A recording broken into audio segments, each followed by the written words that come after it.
টাকা মাটি, মাটি টাকা। টাকার কোনো নিজস্ব মূল্যই নেই, ঠাকুরের বাণী বলে মনে হচ্ছে। এটাই কিন্তু ক্লাসিক্যাল থিওরি বলে গেছে যে টাকার কোনো নিজস্ব গুণ নেই, টাকা কেবলমাত্র ব্যবহারের মাধ্যম হিসাবে কাজ করছে। এই ধরুন আপনার কাছে 500 টাকা আছে, এবার এই 500 টাকা দিয়ে আপনি একটা বিরিয়ানি কিনলেন, তাই টাকাটা কোথায় চলে গেল? দোকানদারের কাছে।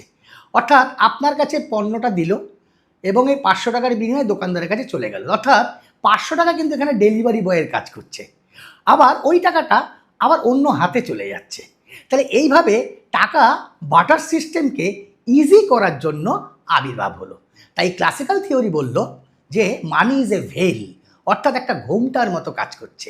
একটা মেয়েকে যদি আমি ঘোমটা পরিয়ে দিই তাহলে তার রূপের পরিবর্তন হচ্ছে। টাকা কেবলমাত্র বাস্তবে ওই লেনদেন কাজের জন্যই ব্যবহার হচ্ছে, এছাড়া আর কোনো ফাংশন নেই। কিন্তু এই বক্তব্যটা কারা রাখলো? ক্লাসিক্যাল। পরবর্তী সময় অবশ্য বিভিন্ন ইকোনমিক্স, কেনস ব্যাখ্যা করেছে টাকার অন্যান্য গুণ। তাহলে এবার তোমরা বলো যে টাকা ছাড়া কি পৃথিবীতে আমরা চলতে পারি শুধুমাত্র লেনদেন ব্যবহারের ছাড়া? তাহলে উত্তরটা এক্ষুনি কমেন্ট বক্সে লিখে ফেলো।